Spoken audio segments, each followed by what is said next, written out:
I can already feel you looking at me. I'm trying to figure out which story I know. Just let's get it out. Let's get it over with. Let's get it over with. Go ahead. I've been waiting. Go ahead. Go ahead. I don't know.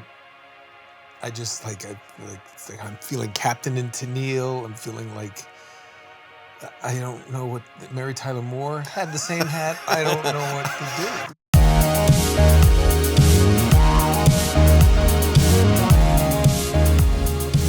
This is what's funny is I'm sitting there, and Brantley, our boy Ed Gorin, was like, I said, I want a new hat, and he goes, what about this, man? I said, oh, so your first reaction was the same as mine when I saw it.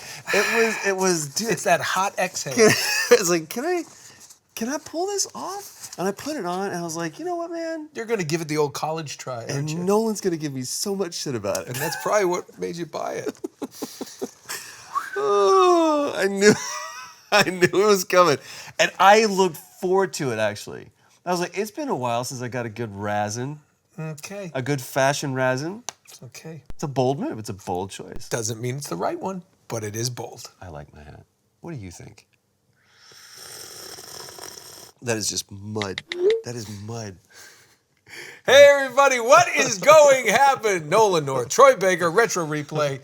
And a weird hat. And It's not a weird hat. It's just a choice. I feel like I should either be... It's a choice. Like a very... Like a musical about a biker gang, or... Really? Or someone who like auditioned for the Village People and didn't make it. Yeah, the Suede biker gang. It's Suede. That's what you can't see. Hey, everybody, let's get on our bikes. We're going across country now. Okay, everybody have their it's like the book club / Suede biker gang. I wasn't sure where that, because that like started off here at Meander. The guys are like, okay, listen, today's thing, we're not going to get any fights. We're going to find ourselves a really nice brunch. Why don't we just go hug a bunch of people? Yeah, they feel like it's a really book nice club. Brunch. We're going to go find a nice brunch and talk about Wind in the Willows. Gary knows where we can go to a nice jazz brunch. Gary, are you with us? On our ride. He's the only one with the bell on his bike. I think it's time I go with you now to Gorin Brothers. You should absolutely go with me. I think it's time for me. I want to get a little hat with one of those feathers in it. Just maybe it's time. That's my favorite part. This sounds like we're doing like an ad read for him, but that's my favorite part is like, shall we visit the Feather Bar? I'm like, the last time a man said that to me, I was in Singapore. Wait. Go. There's a Feather Bar? There's a Feather Bar. I was joking. Are you serious? It's literally, they say the Feather Bar, and you go and, we just did this. David was with us. We went down on Ventura Boulevard, and he put on this hat, and he's like, man, I really love this hat.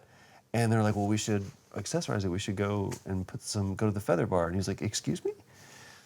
And so he goes, and they put like these cool little feathers. It's like, this is the thing. I spent way too long of my life, I always try to fit in, and you can't stand out if you're gonna fit in. And so I finally just like owned it. I'm like, yeah, I'm gonna do that. Hey, kids, here's one from your Uncle Noli. Oh, God. Anybody invites you to a Feather Bar, make sure you're going to a hat store. Got that? Speaking of that, no, there is what no is going to happen with the game today? There is no way that is a segue into anything good. I don't like segues. Barry Sobel, great comedian. Silly rabbit. Segues are for kids. I was in the South. Silly audience. Segues are for kids. Old-time comedian. Love that. What was his name? Barry Sobel. Barry Sobel. It was great. What era? I didn't see 90s. 90s? 90s, Okay. yeah. Great stand-up comedian. Because I was going like immediate like 60s, like he was on Groucho Marx or something. Yeah. No, wait, that's Barry not Sobel. 60s. No, he said, silly rabbit, segues are for kids. And because he was one of the early comedians that didn't segue into the next thing. And it just was like, nope, now we're going to this. I can't believe this is a sentence I'm going to say. I went down a Dick Cavett rabbit hole on YouTube the other day. Yeah. Dick Cavett probably had that hat. Oh, he absolutely. That's where the hat came from. I was like, wow, Dick Cavett wore the hat. If you have no idea what we're talking about, Dick Cavett got his start on Johnny Carson, and we don't have shows like that anymore. Graham Norton is close. Graham Norton is very close. I think we in this country we don't have it, but Graham Norton's very much like a Dick Cavett. Great comparison. Except he's funnier. Way funnier. Yeah. Dick Cavett was more like, whereas Jerry Springer would try to like be a broadsword. Dick Cavett is like a stiletto. He's just like, he's so sharp. He had, I was watching. He didn't bring on, Oh, bro. I just watched Jim Brown. You told a story about Jim Brown. Jim Brown and Lee Maddox, who was a horrifically racist governor of Alabama in 1970, whatever, when he was on the show. And so it's Jim Brown and Lee Maddox, and Jim Brown is just spewing this vitriol of hate, and Jim Brown is just standing next to him. I mean, distinguished gentleman, just going, "No, I understand what the governor's trying to say," and you see the restraint of like, and I mean, and this disparity between size, because there's this little bald-headed, glasses-wearing racist next to Jim Brown who could just look at him and go, and just pop him like a pimple. What do you mean outrageous moments? I honestly don't know how seriously to take you at this moment. I don't know how we got off on this. I don't either, but It's fascinating. It's riveting. You would say riveting. Dick Cavett, but you I went don't down to Dick compare it to Cavett. Jerry Springer and like, Well, no, like Jerry Springer. today we're is gonna like- do the paternity test. But it was, I watched But he had like serious Muhammad interviews. Ali and he was a fantastic interviewer. Joe Louis and Muhammad Ali were on there and like squared off to each other on camera and the whole audience. But Dick Cavett just handled it with such a slight touch with gentleman's charm. And he was always about, he had Marlon Brando on there after the 73 Oscars or 74 Oscars where Marlon Brando didn't show up. And to hear Marlon Brando's story of why he didn't. Cannot accept this award. The reason being the treatment of American Indian by the film industry. What is on your shoe? That's a lot of hair. All I could think is like, did you step in shit? Have you been tracking shit all through the basement? No, it's not shit. All of Speaking that of shit, has segue. absolutely There is no nothing to do. segue. That's what I was gonna say. what? Your old friend is back. This is You a good have one. There's too many buttons 8 here. buttons and five fingers. When I was but a wee lad, Oh shit! What'd I do? punch items to grab them. I had my favorites in the arcade. Like my kind of go-tos. I would do Spy Hunter because it was cheap, and it was typically no one was ever playing it. Space Harrier was another one. Top Gun, not on Nintendo, but the actual not Top Gun. Afterburner, the flight sim. I remember the day that they brought that thing in, and it was like, I'm gonna actually sit in a jet, and it actually was on pistons and moved. That was a game that went in the arcades. I always tried to get on. I always liked the ones that it kind of encompassed you. I remember there was a Star Wars one. Yes. That you get in, You and get in, you're there's a full literally in cabinet. the full cabinet. And then I remember getting on the motorcycle racing ones. Oh, dude. Where- It's, and you not Excite lean- Bike, but which one was it? Oh, I can't remember. Motocross? Drew, there it is, right down there. Drew got it. Those were the ones I always wanted those. I remember thinking like Brewster's Millions. Oh, Brewster's Richard Millions. Pryor and the kids had the toy room. Can we please talk about this for a second? I don't know, of all the shit movies that they have rebooted, why haven't they done Brewster's Millions? Because you don't have Richard Pryor. They want me. Oh, they want me. We're going to the big time. Or John Candy. John Candy was his best friend. Oh my gosh, I forgot about that. Yeah, Gold Catcher's Mask. That's what he... Oh my God, you're right. That was his best friend. We'll buy a cabin there. We'll go fishing every day. We'll fly in women every other day. Spike, you're beautiful, man. And then I completely forgot Yakov that. Smirnoff was the... Yakov was his Smirnoff. driver. Take my wife. You go home. She's gone. Do you know where he is now? He's in Springfield or Branson? Missouri. Has his own theater in Branson, Missouri, God and bless him. literally, Love the country. literally has. He could buy Russia now. You think so? I know so. Okay. I know people who know him down in. He basically says, "I own half this country." And now he kind of talks like this, and he chews tobacco. Does he? Is he like No, I don't think fully acclimated? No, but if you don't know who Yakov Smirnoff is, They made me feel at home in Cleveland, so I had to escape again.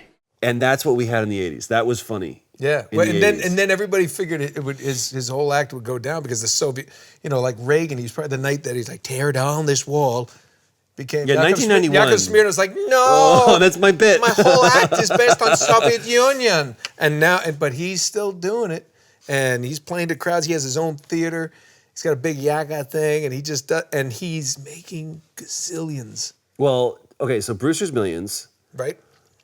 Here's the basic premise of this movie. Richard Pryor, who is a washed-up minor league baseball player, finds out that he is the sole inheritor, as benefactor, of billions. But in order to get it, he has to. Here's the thing.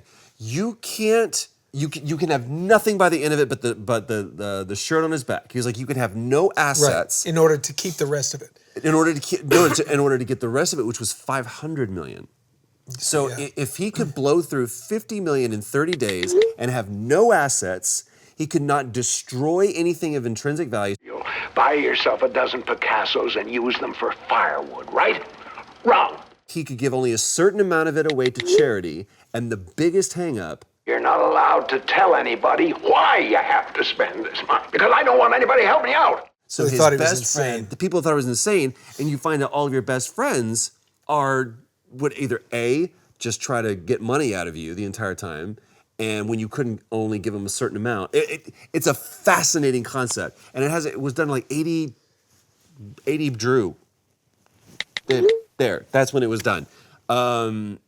And I don't know why they haven't rebooted the movie. Oh my gosh, you know what I just realized? We're playing a game. We're playing a game today. I said all that to set this up. This was one of my go-tos in the arcade. I would always play Ralph. I'm going to press the... You must eat food to survive, climb buildings and punch open windows to find food, destroy all buildings to advance to the next city. Bingo. How do I... Just press start. There's a start at the top. Press punch for directions, press the jump button to start the game. Let's jump. There it is. There you go. Now you're doing it. Peoria. It starts in Peoria, Illinois, where, major metropolis. Most stuff happens, and you can kill all of that stuff. Some people, I want to see how you do on this. Firecrackers are bad. You can... Oh. How do I get that guy? Aim down. There you go. Ellie, oosh. I don't know why this is... Get the helicopter. There we go. By the way, we're playing Rampage, 1986. Interesting year. Do you remember any historical things that happened in 1986? Do I? Yeah. No. We've talked about this before. There you go. You ate them. I remember one specific thing that happened in 1986. 85 was like the cool year. That's when we had like Back to the Future. Oof. There you go. Don't hit the signs, by the way. The guy's about to blow the building. I'm sorry, don't hit the signs, it'll electrocute you. Yep, there you go. So did I do okay? I don't You know wanna- I don't know what I'm doing. It's such a game made for you. You are destroying everything. Bam. Oh, I like that. Destroying. Break. My name is Mr. McGonagall. I like to. Get that guy who's trying to shoot you. I don't know. I'm just trying to get up. I can't get up on the building, dude. 1986 was when the Challenger blew up. Yes, it was. Going to be able to get off? 1 minute, 15 seconds. Velocity 2,900. Boinch. Hit the girl. Hit the girl in the red dress who's really, the proportions of her body hanging out the window are not safe. I remember thinking this had like amazing graphics. Whilst you... Did I just punch her to death or did I do a good? You didn't do a good. I didn't do good? Now, she's there, so how can I not grab her? There you go. Oh, I grabbed something that electrocuted me. Yep. That sucks. You almost got that building. So what you want to do is like, the best thing to do is start top and go da all the way down until you destroy the building. There you go. That's enough structural damage. Bam. And now, okay, so that guy's gonna blow up the building, but you don't get the points if you do that. Why am I trying? I'm trying to jump up here. There you go. Now start from the top and just go all the way down. Okay. All right. See, in my experience of blowing things up, I've always tried to take it down from the top. Uh-oh. Am I dead? You're dead. Oh yeah, I remember reading about this. And I get naked and I just come off in a very cartoon-like manner. But you still were able to... But I'm no longer a massive gorilla. And the helicopters are still after you. Tell me this again. So you're supposed to go... Could you take it for a spin? I'm going to jump over in a second. All right, so you're saying I have to... Go to the top. Climb all the way to the top. of any building. I'm trying. Well, They're just coming up to it. Start. There you go. Go all the way top. Now, yeah. So, yeesh. It's like you would be climbing. Start over that one there. Follow all the way on the left. You can get that guy. There you go. Hold on. I don't see. The problem is I'm going over here. There you go. Oh, there we go. There you go. Now don't. Right there. Oh. Punch that guy. You want to get like in a climbing mode and then just punch. Like there. And then just angle down and go punch. There you go. Just like that. Go down and punch. Perfect. That's how you do it. It's all coming back. It's all coming back to me now. That it's all coming back to me. See? Now you got it. So whilst you get electrocuted, I shall read the plot. Oh, story-wise, there is not much plot to the game. But here it goes. Once humans, but now mutated giant uncontrollable monsters, transformed by an experimental vitamin by Scum Labs. Scum! It's like, hello dear, I picked up this wonderful vitamin. Who's it made by? Oh, Scum Labs. You know those wonderful people at Scum Labs. Oh, they're always making wonderful things. You wouldn't find... not a good name. Not a good name for a company. You wouldn't find Scum Labs at Whole Foods. Well, here's one thing. Until they find out that scum is like kale, and if you blanch it, it's really good for you. Blanch it? Well, you can blanch. I don't know. What does that mean, blanch it? Is that when you say blanch it, I think like put it on golden. What is blanching? Blanching? When you cook something, you blanch it. So you're gonna blanch a chicken? Very rarely will you blanch. I think it's illegal. What is happening? If you blanch a chicken in some states, that can get you time in the joint. What are you in for, blanching a chicken? Come on now, Terry. How many times we asked you, leave them chickens alone? I just gotta blanch them every once in a while. Oh my damn it! Rolls. I can't do this. Blanch the chicken. Would you please do this? The sound of this is driving me insane. I'm trying to do things, and now there's all kinds of it sucks as they. Look what I'm doing in it. I'm punching and I'm punching and I'm smashing, but there's nothing with the person. And then. How do you like credits? Hold on, that felt better. Can you do 2-player? Yes, bro. You can do 3. Why have you been leaving me here to my own device and you could... Because it's joy. You landed on me. Why can I not jump on this damn building? Why can I not jump on this damn building? I just don't understand. I don't understand. I just don't get it. I'm just a turd! $50. Ha, beat you to it.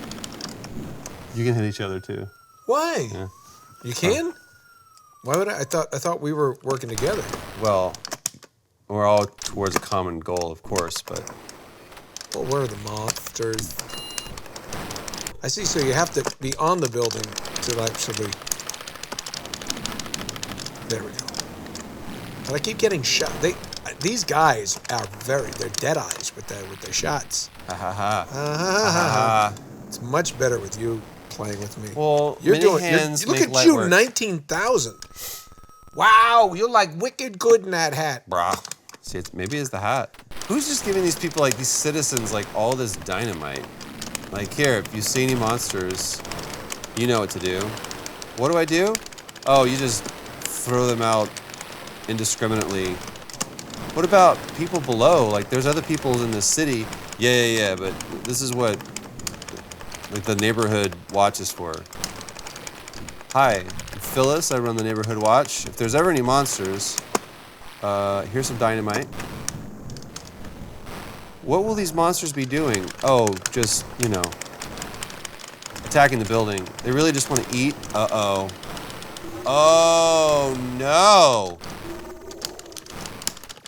How do I add coins? You're doing very well too. No, I just turned into the naked guy. There we go. Is that Seamus the Knight? Seamus the Knight was throwing daggers, trying to get his girlfriend back, but the zombies, they won't let him. But I'm naked. Oh no, Booch. Come on, let's jump back in. I don't know how I'm joining, but I'm back. Yeah, I'm taking some damage.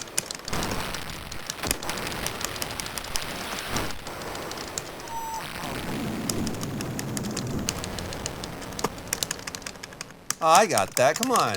Hey, good. We're doing very well.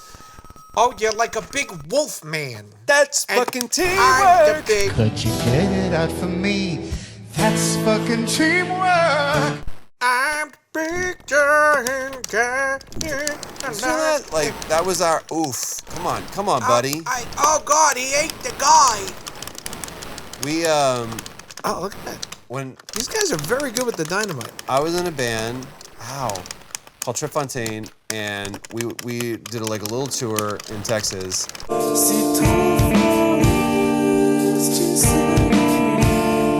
And we had 3 albums that we listened to like all the time, and it was we listened to Coldplay. Don't at me, bro.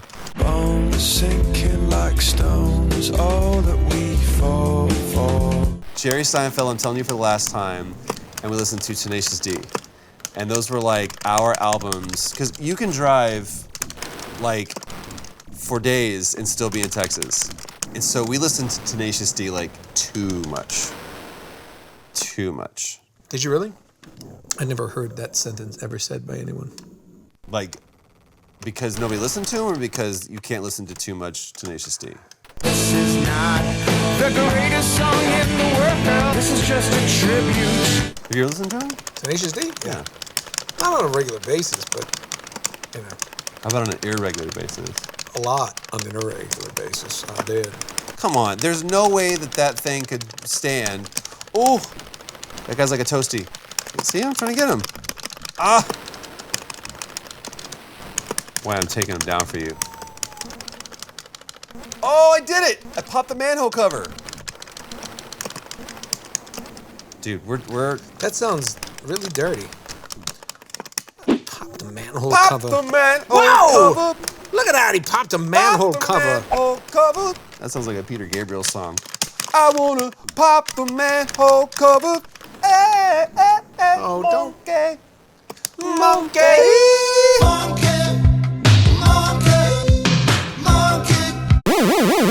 How many levels are there?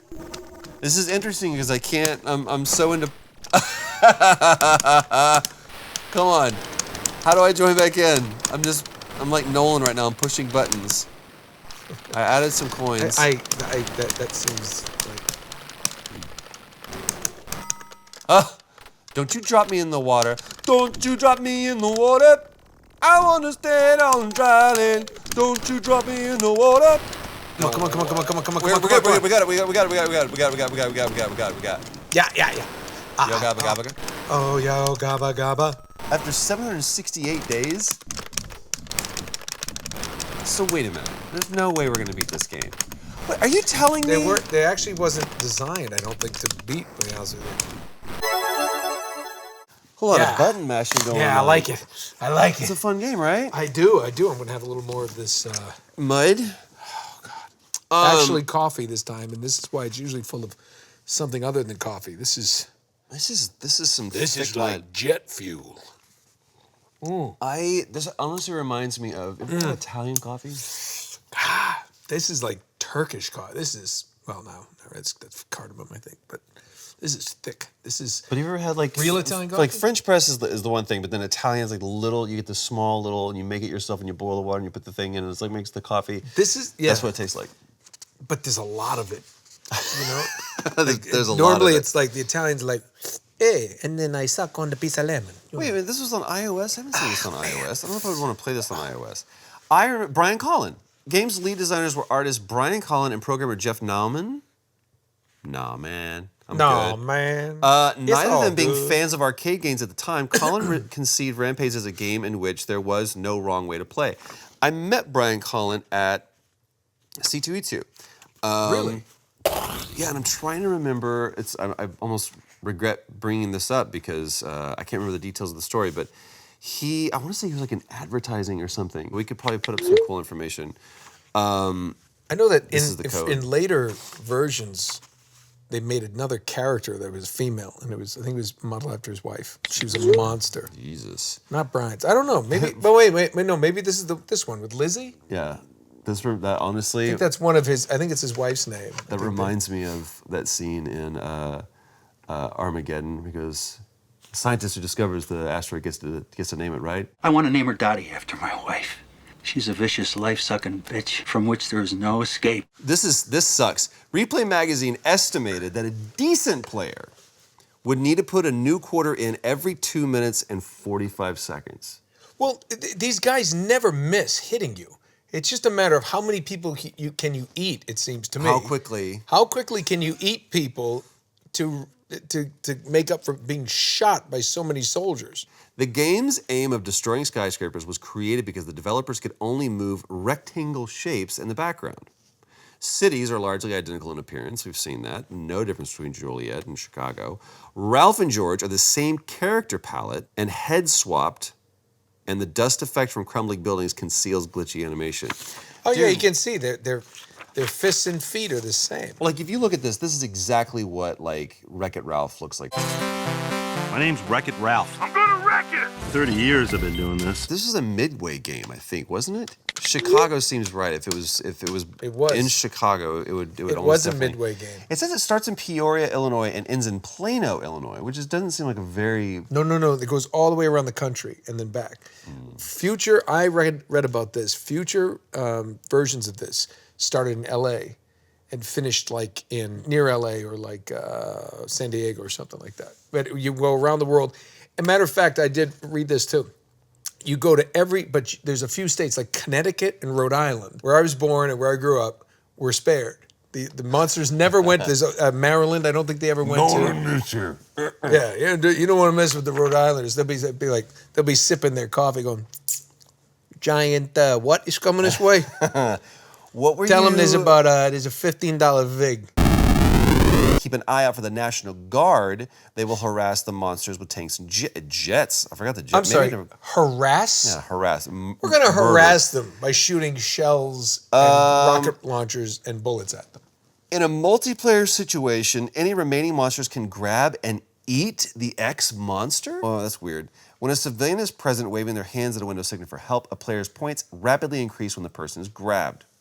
Each monster can hold only one type of person. George can hold women, Lizzie can hold middle-aged men, and Ralph can hold businessmen. Very, very specific. There's an interesting tidbit that The Wolf of Wall Street. The Wolf of Wall Street. See what I did there? I know what you did. Mm-hmm. That's real good, man. That's what I got.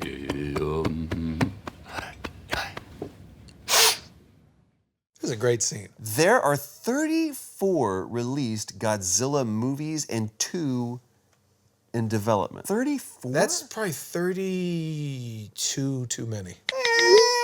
I remember it was called the Creature Double Feature on Channel 56 out of Boston, and I remember watching those movies and something about it. I think like a lot of times that weird color or sometimes black and white, it freaked me out.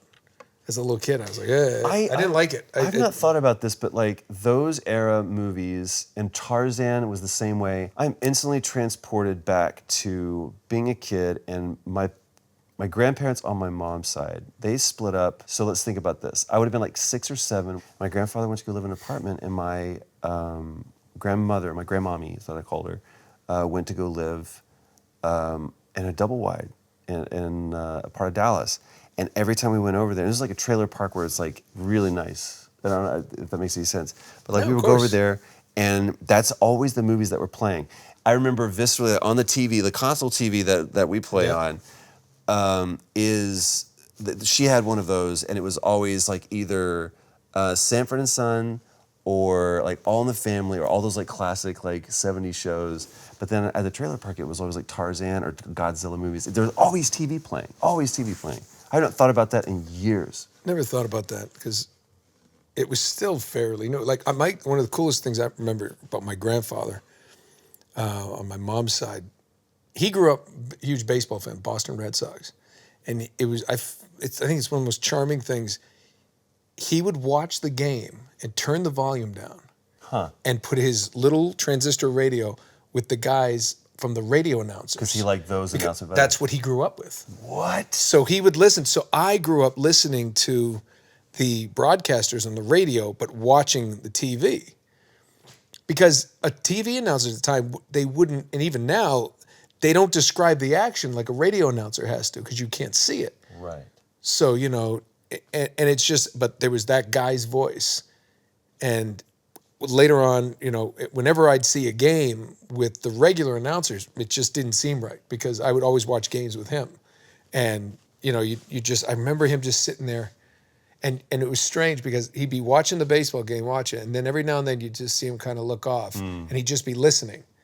It was very, very cool. He didn't even need that visual Yeah, element. or maybe he didn't like it. I mean, think about it. He was born in probably 1910.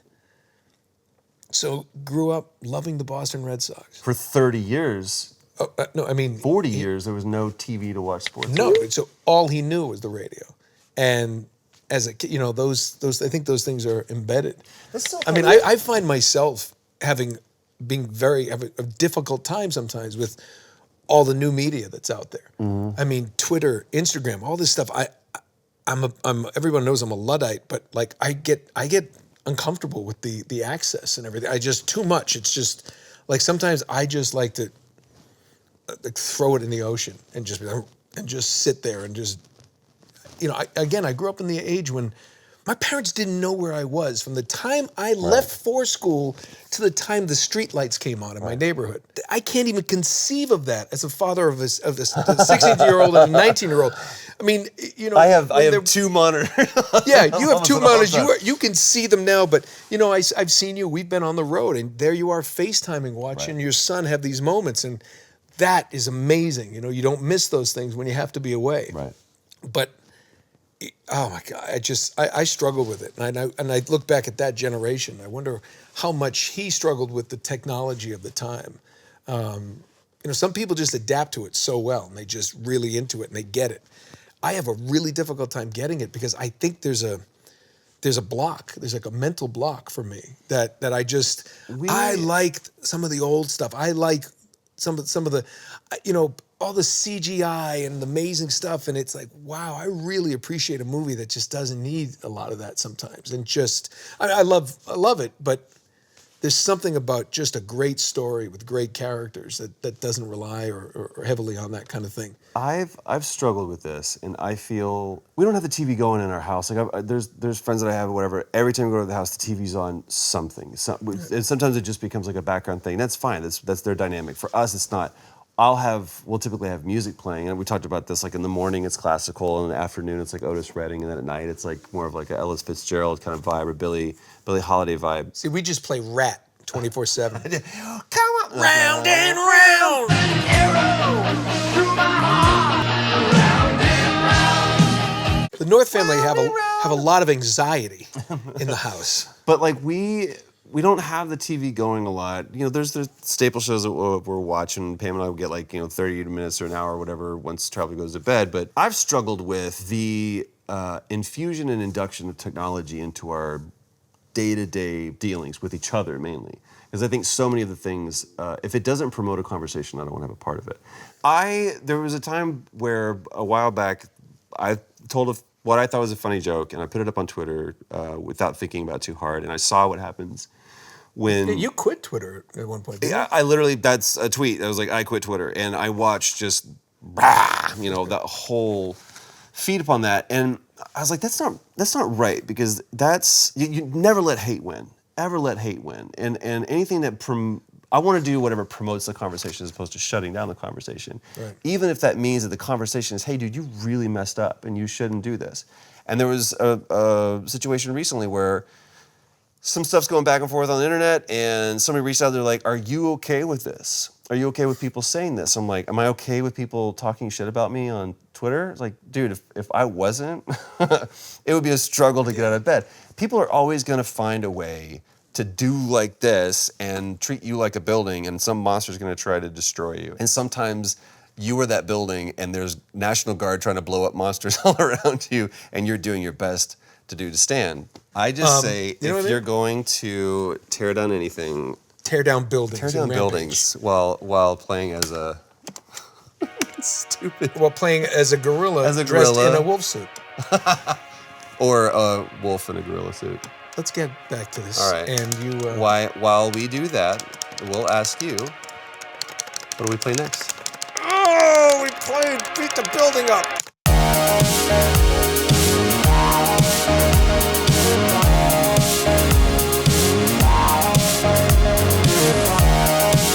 I just ate a human being.